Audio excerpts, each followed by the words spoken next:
Hello everyone, this is Kevin Serchetter here, and I am bringing everyone a quick video of the Yuikp V2. For a quick summary, the Yuikp is a 65% keyboard, and this keyboard has an aluminum case, which you can see here, with a steel bottom plate, which you can see back here. I'll be getting into them later. And the design itself has an integrated plate, which means that the plate is connected to the case and it's not a separate piece, a separate component. These parts arrive to me, the steel as well as the aluminum, they arrive to me raw and unsurface treated, which I had the case treated with anodizing, which I requested a sort of like gunmetal gray color, and they accidentally chose a color that was too dark, but I thought it was still interesting and it was no issue, and the anodizer gives me very quick turnaround, so I was totally satisfied, and I really love the finish still, so totally not an issue there. And the steel plate itself was electrolysis nickel coated. So this design itself is a little bit different than the V1 version. The first design I created, the V1 version, has a little bit smaller front and back bezels here. So these portions are a little bit smaller. And the side bezels had a really minimal change of a few millimeters as well. The V1 version had some issues, which you will be able to see the images of that in the video I make on the V1 version, but it did not have the plate screwing into, I will flip this over, it did not have the bottom plate screwing into the bottom of the case on the front and back bezels.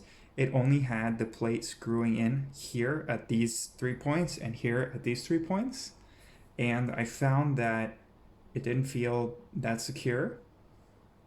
And it had a little bit of flex and movement, especially towards the center, where it was farthest away from the screw holes, which I was not totally satisfied with.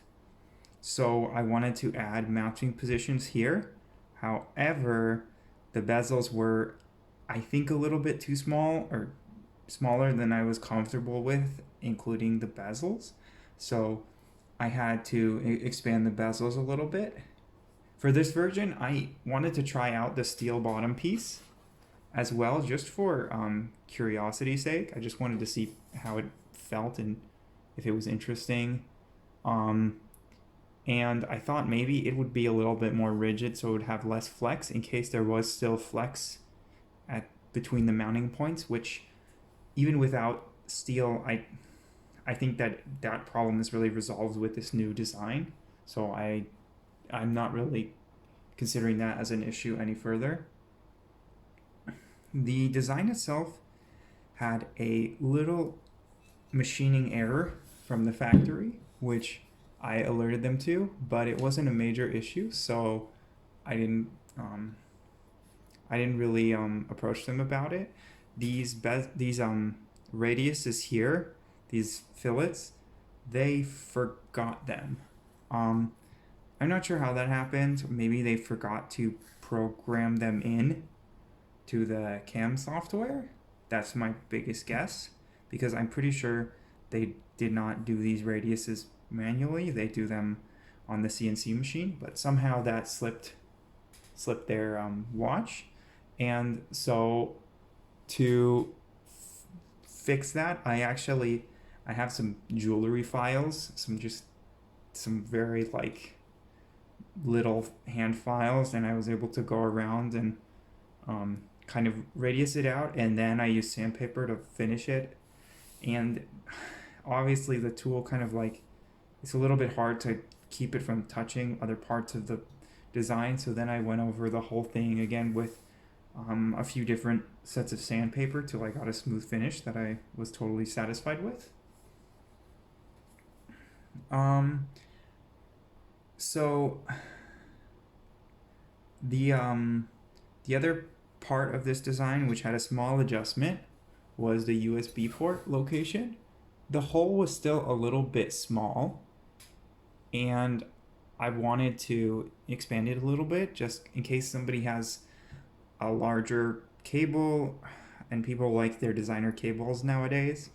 I didn't want the design to be limited, because if you have a favorite cable that you had designed to match your keyboard and then it can't fit into the keyboard, I feel like that would be a super frustrating situation.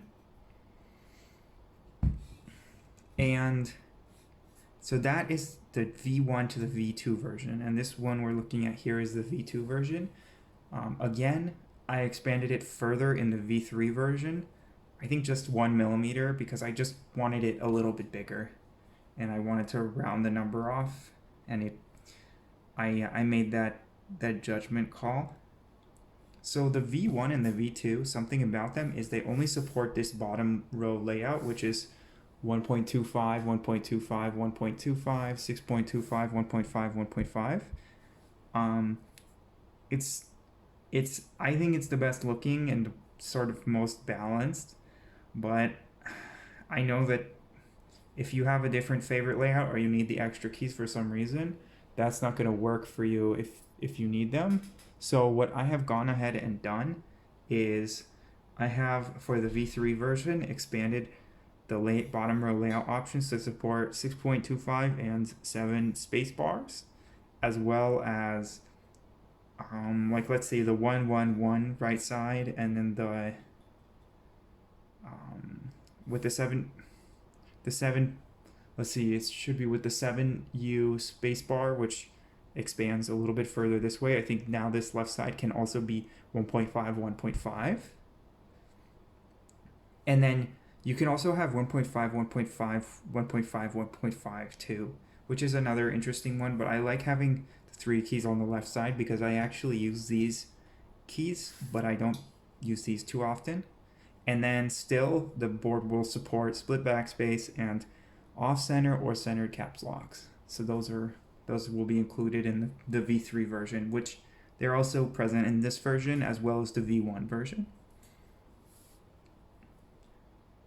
The V2 and the V3 versions have the same measurements for the bottom of the keyboard, and so that means that the bottoms are compatible with each other. I did not make any functional changes to those, mostly just aesthetic and structural, but not anything as far as the assembly process goes and how the parts fit together.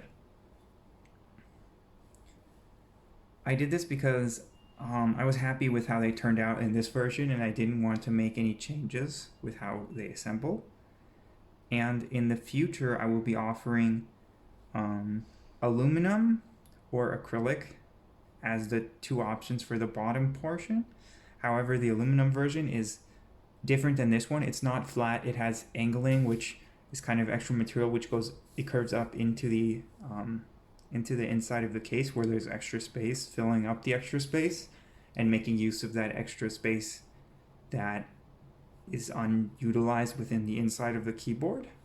And it follows the angle of the plate, which I think is a cool feature. I like that they follow the same angles, and it's spaced off so that obviously it doesn't touch the circuit board.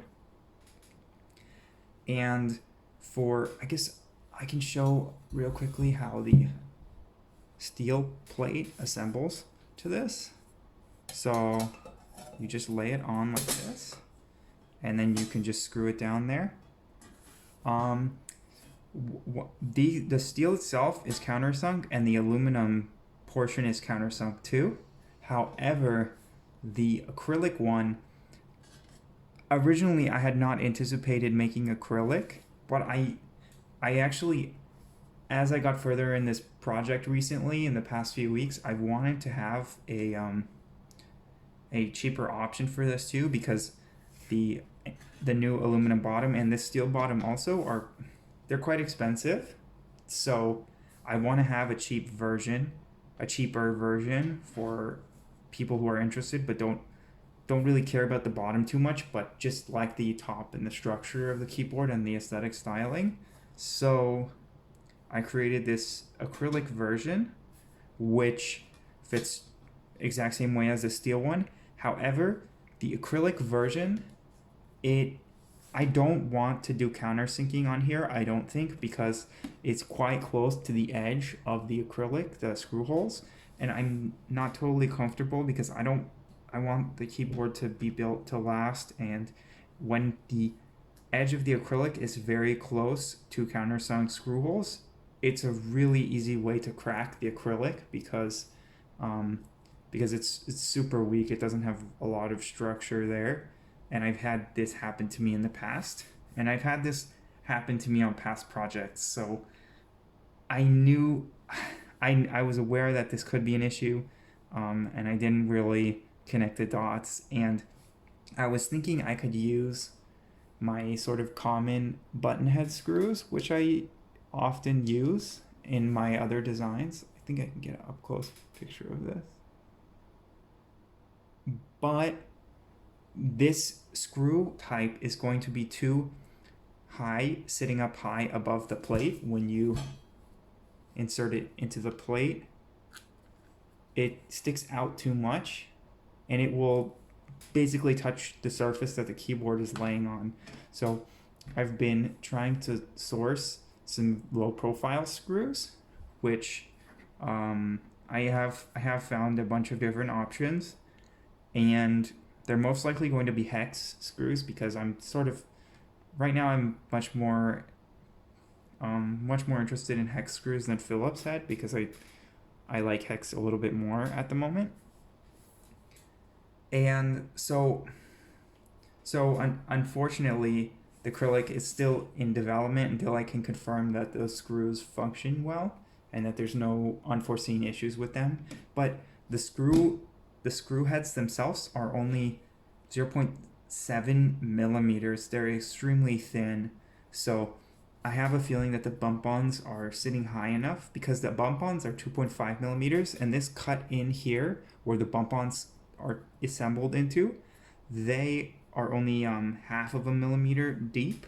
So that means that there's 2 millimeters, and even if the bump-ons are squishing 1 millimeter down, you should still have 1 millimeter of clearance. So yeah, or at least half of a millimeter or 1 millimeter of clearance above the surface. So assuming that all goes to plan, then the acrylic should be ready to go relatively soon. And so those are the main developments here with this V2 version as far as the lessons learned from the V1 to the V2 and the inclusions of some changes for the V3 moving forward. I guess in general, when you're looking at the V2 compared to the V1, the V2 compared to the V3, you are going to see very little aesthetic changes on the top of the keyboard because the structure is almost identical. The only changes really are the bottom row, the USB port, and really like the bottom is the main part that's changing as between the V2 and the V3 versions. So I will be making a video on the V3, and there's some interesting developments on that one and some more interesting things learned, and I have some interesting things to talk about with it, which I'm excited to make a video on, but I don't want to get too much into that in the V2 video.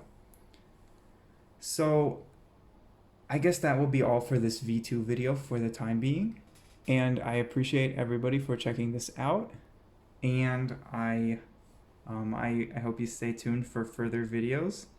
And if you're interested in this project, always you can reach out to me. I'm pretty easy to contact, and I'd be happy to give you any further information and such. But for now, that's everything. So once again, thank you very much for checking out this video, and have a great day.